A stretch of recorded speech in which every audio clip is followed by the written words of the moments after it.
Selamat pagi buat kita semuanya. Perkenalkan, nama saya Advent Sirait. Saya berasal dari kelas 12.2. Kali ini saya akan melanjutkan pembahasan pada bab 2, yaitu berpancasila dalam kehidupan berglobal.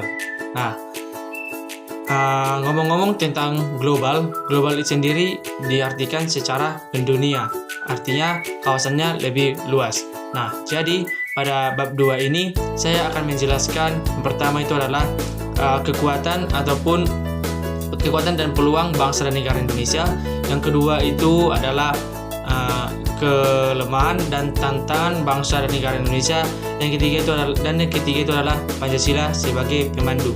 Oke, baik. Yang bagian A yaitu kekuatan dan peluang bangsa dan negara Indonesia. Bagian pertama, kekuatan bangsa Indonesia. Tentu setiap negara memiliki kekuatan di dalam negaranya itu sendiri. Seperti yang kita lihat, yaitu contohnya bangsa kita sendiri, yaitu bangsa negara Indonesia. Nah, bangsa negara Indonesia itu terbentuk atas kekuatan yang kita lihat, baik itu secara internal ataupun eksternal, ataupun kita lihat secara politik, bahwasannya faktor kekuatan eksternal dari bangsa Indonesia itu yaitu adanya semi militer ataupun beberapa peperangan pertahanan militer yang sangat kuat. Tetapi di sini saya akan membahasnya secara internal. Nah, apa saja sih kekuatan bangsa negara dan Indonesia ini? Yang pertama itu adalah Pancasila. Nah, jadi Pancasila itu adalah sebuah pedoman, pegangan ataupun falsafah hidup, hukum dari segala hukum yang tertinggi yang dijadikan sebagai dasar kekuatan dalam bangsa Indonesia. Nah, di dalam Pancasila juga diartikan bahwasannya setiap masyarakat itu hidup makmur dan adil, seperti yang dituangkan dalam makna pembukaan Undang-Undang Dasar tahun 1945. Oke, baik. Jadi Pancasila diciri-cirikan sebagai yang pertama itu Pancasila didasarkan sebagai ketuhanan yang Maha Esa, yang artinya setiap masyarakat itu berhak menjalankan perintah ataupun tugas-tugasnya dalam menjalankan imal ataupun ibadahnya. Nah, yang kedua itu adalah Pancasila berdasarkan melindungi segenap bangsa dan seluruh tumpah darah Indonesia. Nah, bangsa Indonesia memiliki sikap nasionalisme ataupun sikap rasa semangat dalam menjunjung tinggi rasa persatuan dan kesatuan tanpa darah Indonesia di negaranya sendiri ataupun wilayah persatuan. Nah, selanjutnya itu adalah Pancasila berdasarkan adanya kedaulatan rakyat Indonesia ataupun kedaulatan rakyat sosial. Nah, kedaulatan rakyat diartikan bahwasanya setiap masyarakat itu berkumpul dalam secara daulat dan juga makmur dan adil dalam membentuk adanya kekuatan bangsa negara Indonesia kita itu. Nah, yang terakhir juga dikatakan bahwasannya negara Indonesia itu mewujudkan keadilan sosial bagi seluruh rakyat Indonesia dalam menciptakan adanya kekuatan bangsa Indonesia berwawasan lingkungan, kemandirian serta bertanggung jawab dalam menjalankan setiap tugas-tugasnya yang berkaitan dengan kesinambungan, kemajuan dan pembangunan sosial di negara bangsa Indonesia kita ini. Nah, seperti yang saya katakan, pasti banyak ada lagi ideologi di dunia lain, seperti paham komunisme ataupun kapitalisme. Nah, komunisme itu bisa kita katakan bahwasannya setiap orang ataupun paham yang tidak menganut adanya agama ajaran Indonesia. Dan sementara itu kapitalisme itu kan sebuah paham yang mementingkan dirinya sendiri. Nah, jadi kedua paham ini adalah sebuah hal yang menjadi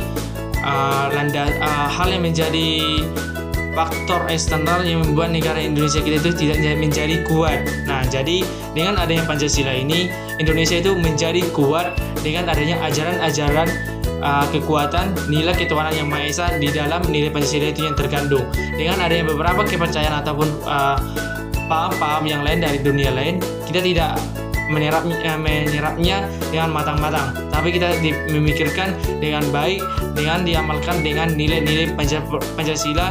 Yang pertama itu adalah nilai berdasarkan ketuhanan yang Maha Esa. Oke, baik.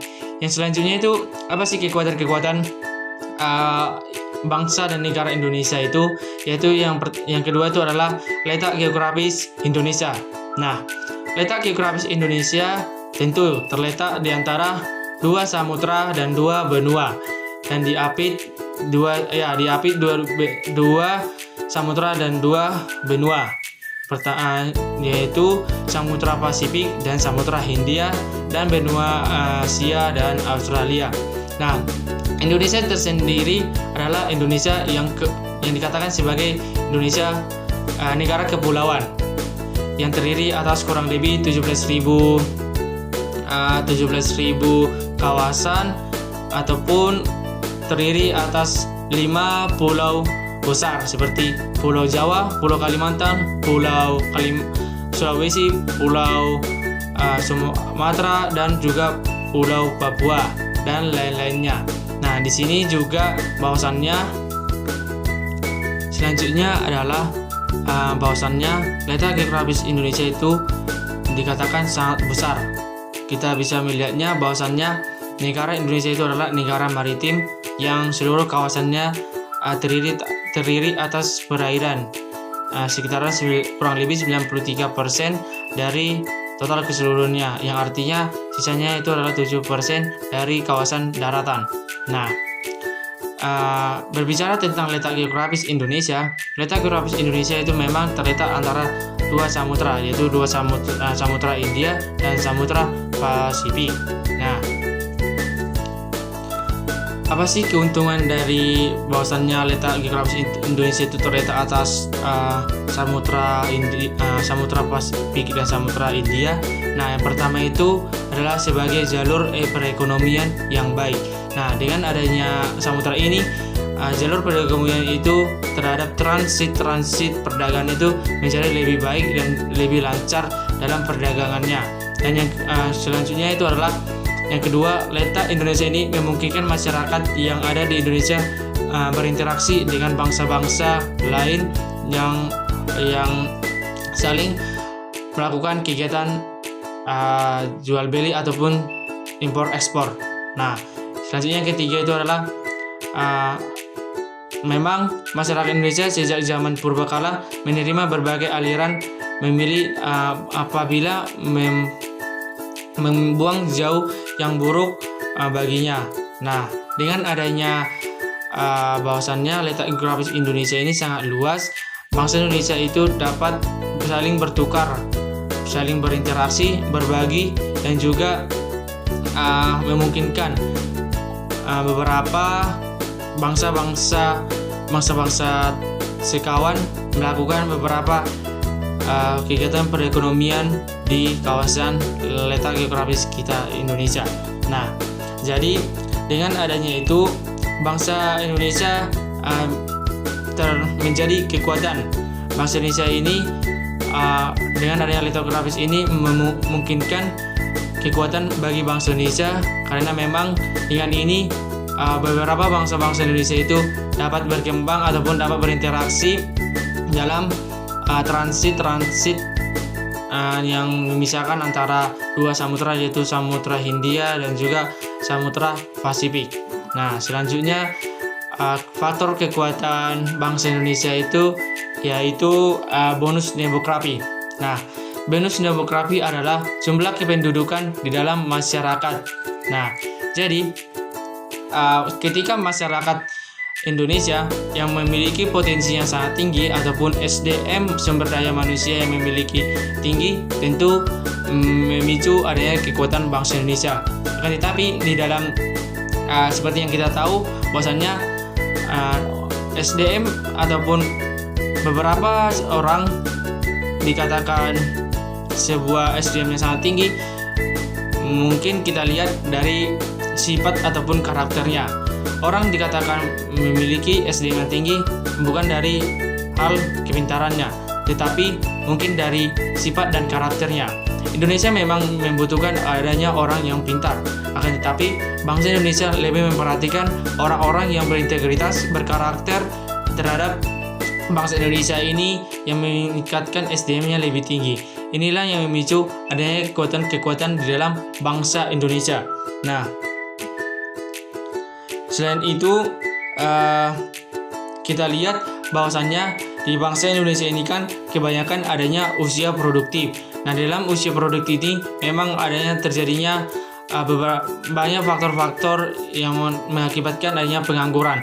Nah, karena memang banyak beberapa usaha ataupun pekerjaan yang tidak didapatkan atau sebuah ketenaga kerjaan, skill ataupun keahliannya tidak sesuai dengan apa yang dibutuhkan dalam melakukan pekerjaan itu.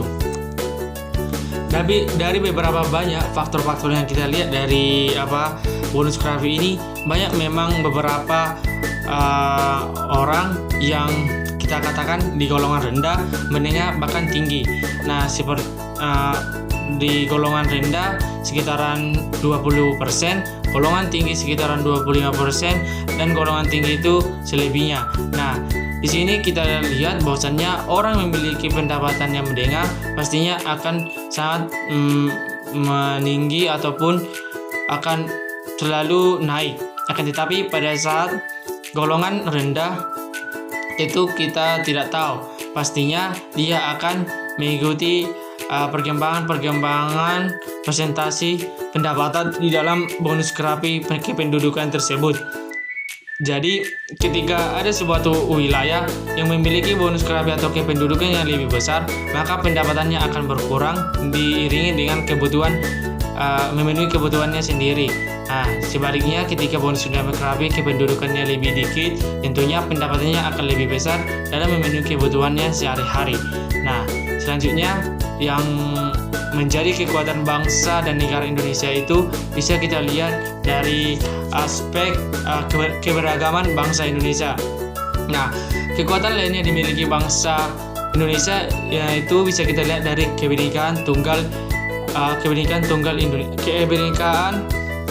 bangsa Indonesia. Nah, Indonesia merupakan negara dengan suku yang terbanyak di dunia, yang sekitaran 1331 suku bangsa dan juga beberapa 719 bahasa adat dan 200 produk hukum adat yang berlaku saat itu. Nah, dengan adanya keberagaman ini, bangsa Indonesia menjadi kuat dalam bangsa dan negaranya. Nah, keberagaman ini menjadi salah satu faktor daya tarik yang bisa dilihat bangsa lain secara mendunia ataupun global. Nah, keberagaman yang berada di dalam bangsa Indonesia ini dikatakan sebagai modal multikulturalisme ataupun budaya yang sangat banyak di dalam mengembangkan kebudayaan bangsa Indonesia. Oleh sebab itu, dalam keberagaman suku bangsa ini merupakan kekuatan bangsa dan negara Indonesia. Nah, selanjutnya yaitu sumber daya alam ataupun SDA.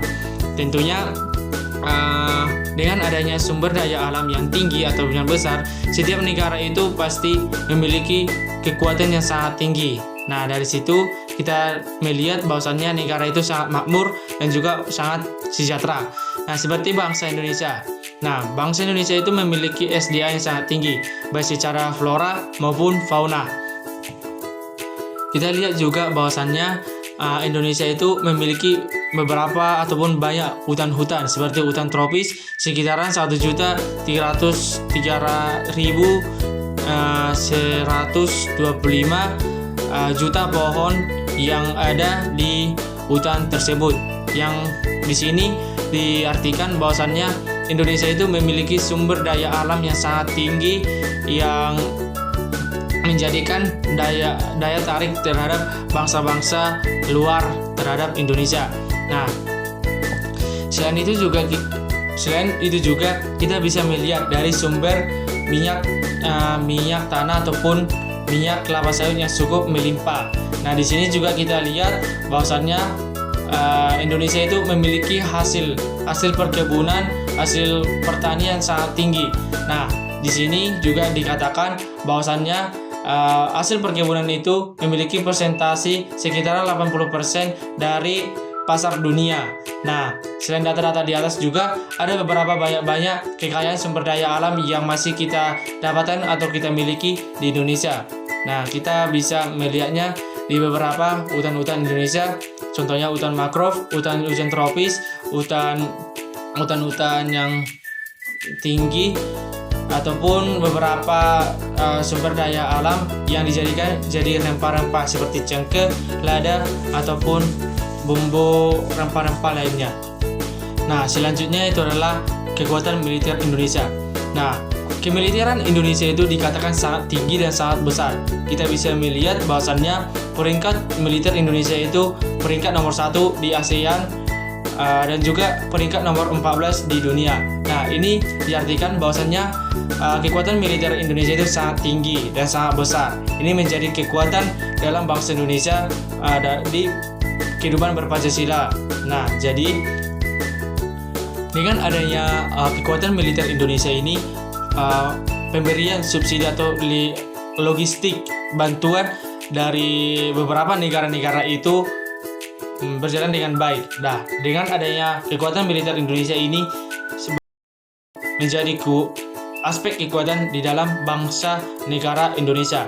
Nah, selanjutnya yaitu adanya beberapa peluang, beberapa sebuah dorongan dalam melakukan kegiatan semi militer ini.